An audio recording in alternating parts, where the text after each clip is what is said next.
SIR সংক্রান্ত পশ্চিমবঙ্গের মামলায় সরাসরি সুপ্রিম কোর্টে সওয়াল করলেন মুখ্যমন্ত্রী মমতা বন্দ্যোপাধ্যায়। তার আবেদনের ভিত্তিতেই নির্বাচন কমিশনকে কড়া নির্দেশ দিল শীর্ষ আদালত।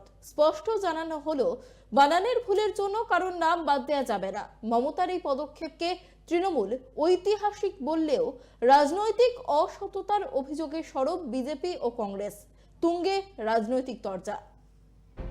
ভোটার তালিকার বিশেষ নিবিড় সংশোধন সংক্রান্ত পশ্চিমবঙ্গের মামলায় বুধবার সুপ্রিম কোর্টে সওয়াল করেছেন স্বয়ং মুখ্যমন্ত্রী মমতা বন্দ্যোপাধ্যায়। এসআইআর নিয়ে রাজ্যের একাধিক সমস্যার কথা তুলে ধরার পাশাপাশি নির্বাচন কমিশনকে নোটিশ জারি করেছে শীর্ষ আদালত। বলা হয়েছে, বানানের ছোটখাটো ভুলে যেন কারোর নাম ভোটার তালিকা থেকে বাদ দেওয়া না হয়, তা কমিশনকে নিশ্চিত করতে হবে।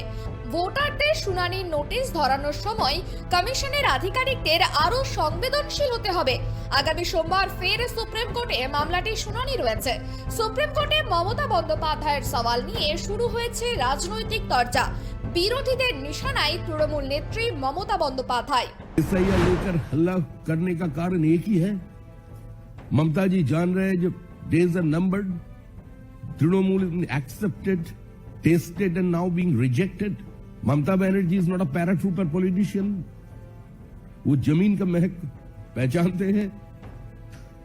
वो ये जानती है भाली भांति ये तृणमूल का समय समाप्त है।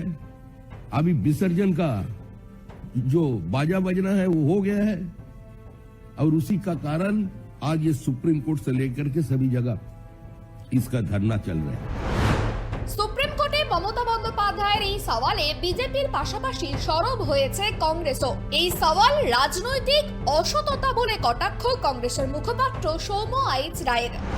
আপনি যে আদালতে চলে গেলেন, আপনি যেতেই পারেন, এটা আপনার সাংবিধানিক অধিকার, নিশ্চয়ই যাবেন, কেন যাবেন না? মামলাকারী হিসেবে বা আপনি সওয়াল করবেন, ভালো কথা, বাংলার মানুষ। কিন্তু আপনাকে এই সওয়াল করাটা যদি আমরা দেখতাম যে আরজি করেন নির্যাতিতার পক্ষে, বাংলার মানুষ খুশি হতো।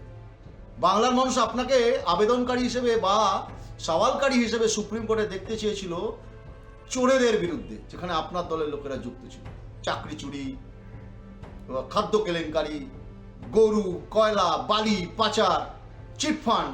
তখন যদি বাংলার মানুষের পক্ষে আপনি দাঁড়াতেন, বাংলার মানুষ আপনাকে ধন্য ধন্য করতো। আসলে পলিটিক্যাল ডিসঅনেস্টি, রাজনৈতিক অসততা থাকলে অন্যায়ের বিরুদ্ধে কখনো লড়াই করা যায়।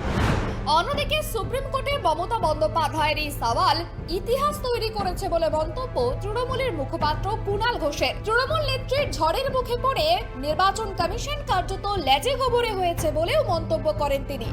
আজ ইতিহাস গড়ে দিলেন মাননীয় মুখ্যমন্ত্রী মমতা বন্দ্যোপাধ্যায়।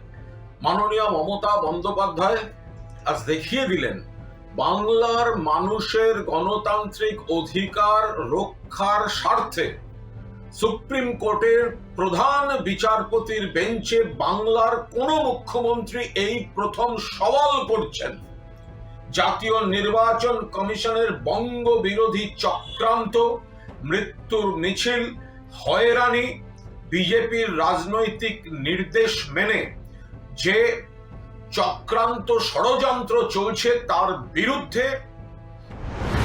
আমরা ধন্যবাদ জানাই সুপ্রিম কোর্ট, মহামান্য ন্যায়ালয়কে, যে তারা আমাদের মুখ্যমন্ত্রীর যে লজিক্যাল কথাবার্তা, যে বাস্তবধর্মী কথাবার্তা, গণতন্ত্রকে রক্ষা করার যে কথাবার্তা, তাকে মান্যতা দিয়েছে।